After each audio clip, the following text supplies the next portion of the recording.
ऊपर संकट आता है, कोई विपत्ति आती है, सुख में सब भूल जाते हैं, दुख जब आता है तो गोविंद को याद करते हैं।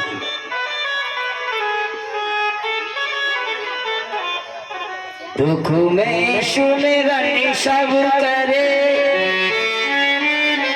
सुख में करे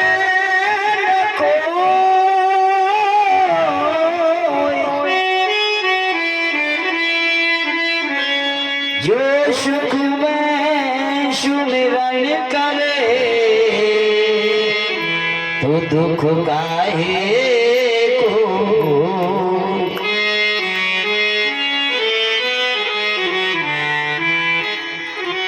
परमात्मा की याद सुख में ज्यादा करो तो दुख आएगा ही क्यों।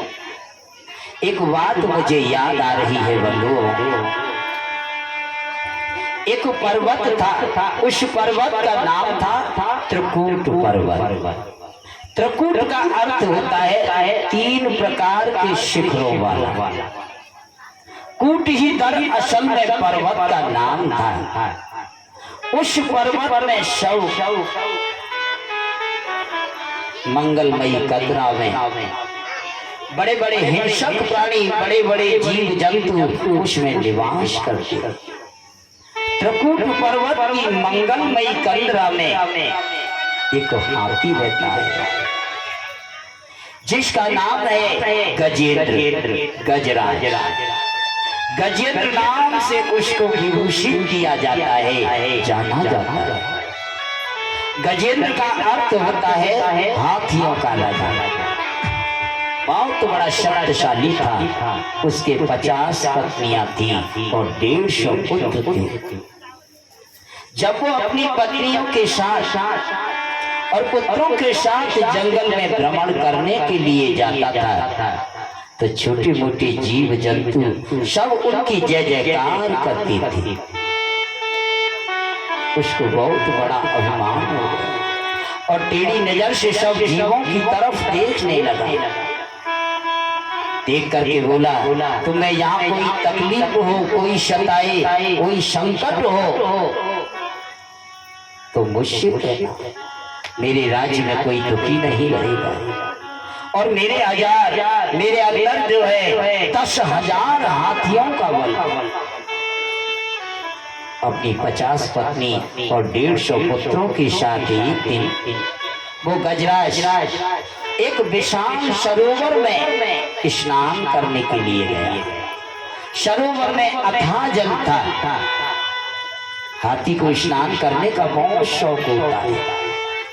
अपने परिवार के साथ वो जल में कीड़ा कर रहा था, जल किलोल कर रहा था। सरोवर के किनारे चारों ओर खड़े जीव जंतु उसकी जय जयकार कर रहे थे। उसी सरोवर में रहता था कोई विशाल ग्राह ने आकर के हाथी का पांव पकड़ लिया। उसी सरोवर में रहता है।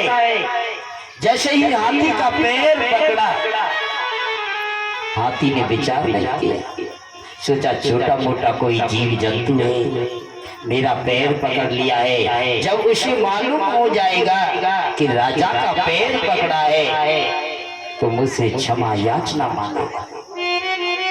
पत्नियों के साथ नहाने में लगा रहा। इसको बाद में देखूंगा। ग्रह ने हाथी का पैर जोर से पकड़ लिया और उसके रक्त को शोषण करने लगा, उसके खून को चूसने लगा। हाथी को महसूस हुआ कि मैं निर्बल हो रहा हूँ, मेरी शक्ति क्षीण हो रही है। और नीचे जब नजर डाल करके जल में देखा तो विशाल ग्रह ने उसके पैर को पकड़ रखा। अब हाथी ने अपने बल का परिचय दिया। सुखदेव जी कहते हैं, परीक्षित बहुत शक्ति लगाई लेकिन ग्रह ने दिन भर भी पैर को नहीं छोड़ा। जल जंतु है, जल में उसकी शक्ति और भी बढ़ जाती। हाथी ने देखा मैं निर्बल हो रहा हूं। उसकी आंखों में आंसू आ गया। उसका जो अहंकार था वो चूर चूर हो गया। सुनेरी मैंने निर्मल के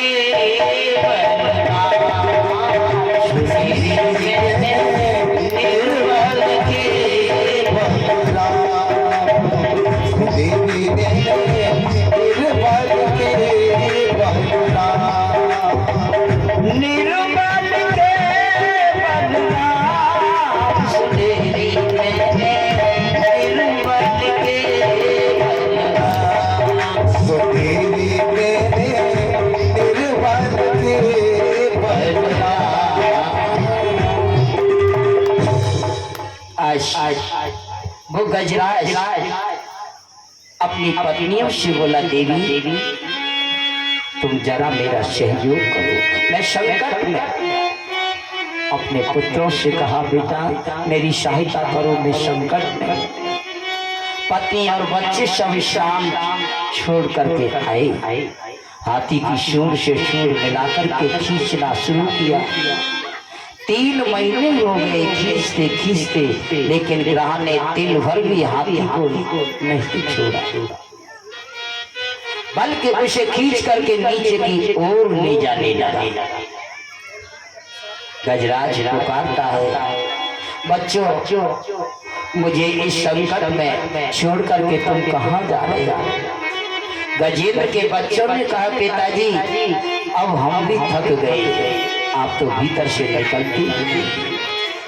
गजराज ने अपनी पत्नियों से कहा, देखा तुमने, जिन पुत्रों को मैंने प्राणों से बढ़कर के प्रेम किया, वे मुझे संकट की घड़ी में छोड़ करके जा रहे हैं। बेचारी पत्नियां 10-5 दिन खींचती रही, वो भी नहीं खींच पाई, तो उन्होंने भी अपनी सूंड को हटा लिया और वो भी चलती। बंधुओं, संसार के लोगों से क्या सहायता मांगे? सहायता ही मांगनी है तो मेरे गोविंद से मांगे। इससे क्या मांगा? हाथी ने अपनी आंख बंद कर ली, अब उसकी शक्ति क्षीण हो चली है। ग्रह तो उसे खींच करके नीचे की ओर ले जा रहा है। सजनों, आश्चर्य ये है, हाथी ने स्तुति की, ये बहुत बड़ा स्त्रोत, इसका नाम है गजेंद्र मोक्ष। भागवत का बहुत सुंदर श्लोक है। इस स्त्रोत को रोज जो व्यक्ति पाठ करते हैं उनके संकट कट जाते हैं। इसका बहुत बड़ा अनुष्ठान भी होता है। गजराज ने बड़ी मंगल में स्तुति की गोविंद की, परंतु नाम किसी का नहीं लिया। गजराज कहता है, जिसने सारी सृष्टि को बनाया है, मेरे अंदर बोलने की, हंसने की शक्ति जिसने प्रदान की है, मैं प्रणाम करता हूँ। वो आकर के मेरी प्राण रक्षा करे, जिसकी कृपा से बिना वृक्ष के पत्ता भी नहीं हिलता, जिसकी इच्छा के बिना देवता भी किसी कार्य को नहीं कर सकते, जिनकी कृपा के बगैर सूर्य चंद्रमा भी प्रकाश दे सकते नहीं, मैं उन्हें प्रणाम करता हूँ। बंधुओं, मेरे गोविंद ने आकर के गजराज को बचा लिया। इस कथा का कहने का मेरा मतलब क्या है? परीक्षित, सारे बल व्यक्ति के जब क्षीण हो जाते हैं, कोई बल उसके काम नहीं आता, तो हार करके गोविंद को पुकारता है। गजेंद्र ने जब कन्हैया के नाम को गाया, मेरे नारायण प्रभु ने आकर के बचा लिया। यदि पहले से ही पुकारता तो ये संकट आता ही क्यों? गज को उबारा, लेकिन एक प्रश्न होता है परीक्षित बोले, क्या? अब ये बताओ, गज को उबारा है कि ग्रह को उबारा? अब ये बताओ परीक्षित, भगवान ने गजराज को बचाया कि ग्रह को बचाया? गजराज की मुक्ति की या ग्रह की मुक्ति की? क्यों? क्योंकि भगवान के हाथ से बचना भी मुक्ति, और उनके हाथ से मरना भी पहले मुक्ति है। इसीलिए गजेंद्र से भी पहले मुक्ति ग्रह को मिल गई। आज उस ग्रह को मोक्ष मिल गया। बंधुओं इधर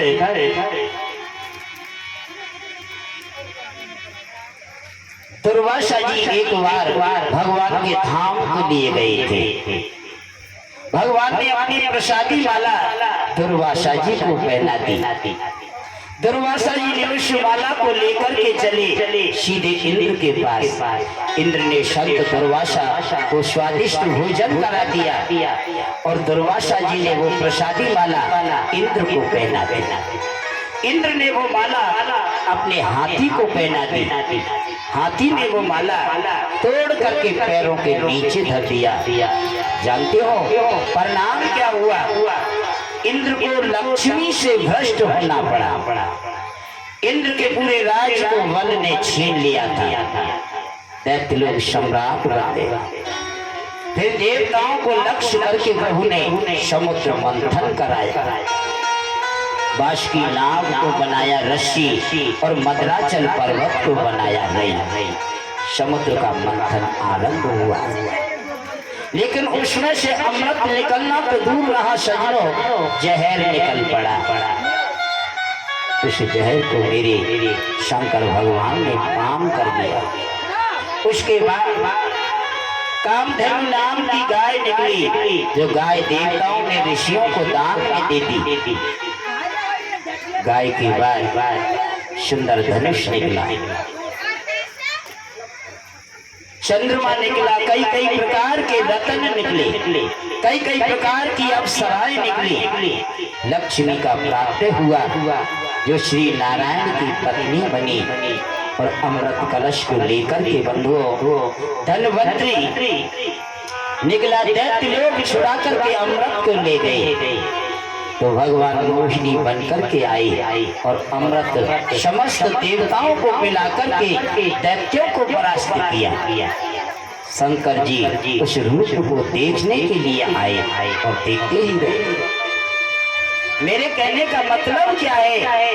सेवा के कई अपराध होते हैं, नाम जप को भूलना ये बहुत बड़ा अपराध होता है। गोविंद के नाम में बड़ी सामर्थ्य है। हम कितने भी ऊंचे पद पे बैठे हैं, गोविंद के नाम स्मरण के बगैर मोक्ष नहीं मिल सकता।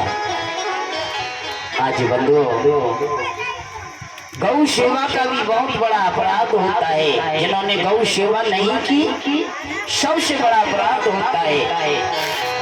और देखिए पुत्र के जीवन में संकट आता है तो सबसे ज्यादा कष्ट होता है माँ को। माँ से बढ़कर और किसी को कष्ट नहीं होता। माँ का पुत्र के प्रति जो स्नेह होता है, प्यार होता है, वो किसी के प्रति नहीं होता। देवराज इंद्र और देवताओं की माँ का नाम है अदिति। माता अदिति अपने महल में आज उदास बैठी है। बंधुओं आजकल पूछने लगे, माँ आप उदास क्यों बैठी हो? आपका पूजा पाठ चल रहा है या नहीं? बंधुओं इसीलिए भगवान कश्यप ने माता अदिति से पूछा, सब ठीक है? माता अदिति बोली, सब प्रकार का आनंद है, कोई कमी नहीं है, लेकिन मेरी उदासी का मूल कारण एक है। मेरे पुत्र देवताओं के स्वर्ग को राजा बल ने छीन लिया है। देवताओं के स्वर्ग को ही क्या, तीनों लोगों को बल ने अपने कब्जे में कर लिया है। यही मेरे दुख का कारण है। हे भगवान, मैं अनहित किसी का नहीं करना चाहती, किसी को मारना नहीं चाहती। ऐसा कोई पुत्र मेरे घर जन्म लेकर के आए कि मेरे पुत्र इंद्र के स्वर्ग आदि सुख को वापस होने देना। ऐसा कोई बुद्धिमान बालक मेरे घर में जन्म लेकर के आए। कितनी संकट की बात है, आज मेरे पुत्र मारे मारे भटक रहे। देवी कौन किसका पुत्र, कौन किसकी माता? ये मोह एक मात्र कारण है। मोह से ही जीव की ऐसी परिस्थिति बन जाती है। देवी मैं और मेरा, यही रुलाने वाली बात है। जब तक व्यक्ति के मन में मैं और मेरा नहीं होता तब तक वो नहीं हो सकता। माता अदिति बोली यही तो बात है। आप माँ होती तो समझते पुत्र के जीवन में संकट आने से माँ के हृदय में कितना कष्ट होता है। ये तो आपको मैं कैसे समझा दूं? आप तो पिता है ना, आप नहीं समझोगे इस कष्ट को।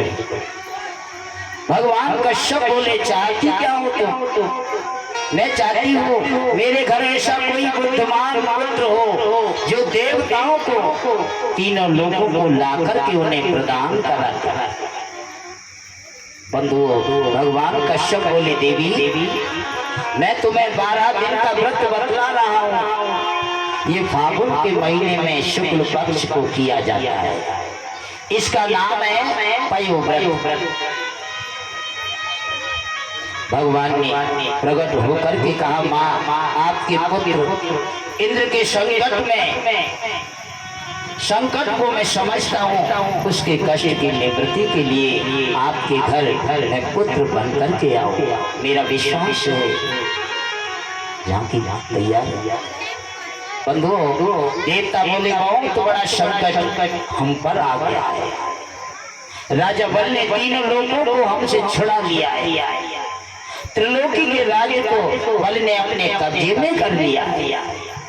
भगवान बोले सुनो, इस समय बल पर हो गई है गुरु जी की कृपा। गुरु की कृपा यदि हो जाए तो शिष्य को कोई रोक नहीं सकता। मैं भगवान हूँ और भगवान होकर भी बल से युद्ध करूंगा तो मैं भी परास्त हो जाऊंगा, लेकिन बल को नहीं जीत सकता। आप लोग मेरी शरण में आए हो। उधर आपकी माता अदिति बहुत उपवास व्रत करती है। मैंने उनको भी वचन दिया है। देवताओं से बोले एक काम कर सकते हो, मैं स्वयं वामन बन करके आऊंगा माता अदिति के घर। राजा बल के यहाँ जाकर के हाथ पसारूंगा और तीनों लोगों को भिक्षा में लेकर के तुम्हें समर्पित कर सकता हूँ। युद्ध में बल को जीतना मेरे वश की बात नहीं है। गुरु की कृपा जिस पर हो जाए उसे परमात्मा परास्त नहीं कर सकता। ये शास्त्रों का कहना है। अंधकार को निकाल करके जो ज्ञान का प्रकाश भर दे वही तो गुरु होता है। देवताओं ने प्रभु की प्रार्थना की। देवताओं के कार्य की सिद्धि के लिए आपको एक बात बताऊं, ये भादों का महीना कुछ ज्यादा ही बढ़िया होता है। हमारी राधा रानी का अवतार किस महीने में हुआ? भादों के महीने में। मेरे कन्हैया का अवतार किस महीने में हुआ? भादों के महीने में। श्री बलराम जी का अवतार भी भादों के महीने में हुआ। वामन भगवान प्रत्यय भी भादों के महीने में हुए। सुखदेव स्वामी ने राजा परीक्षित को भी श्रीमद् भागवत की कथा भादों के महीने में सुनाई। भादो महीना के शुक्ल पक्ष की द्वादशी तिथि दिन के ठीक 12 बजे भगवान श्री नारायण देवताओं की कार्य सिद्धि के लिए माता अदिति के महल में प्रकट होते। बोलिए वामन भगवान की। अभी प्रभु की झांकी आ रही है आपके सामने। मेरे प्रभु वामन का रूप लेकर के आ रहे हैं। इतनी सुंदर प्रभु वामन की झांकी है। इतना सुंदर प्रभु वामन का स्वरूप है। छोटा सा मुखार में शंख जैसी ग्रीवा, मुट्ठी भर की कमर है, 4 अंगुल का पेट है, मोती जैसे दांत हैं, टमाटर जैसे गाल हैं, नींबू फल जैसे होठ और बटुआ जैसा मुंह है। शॉर्ट वीडियो बहुत सुंदर जो बच्चा होता है ना हमारे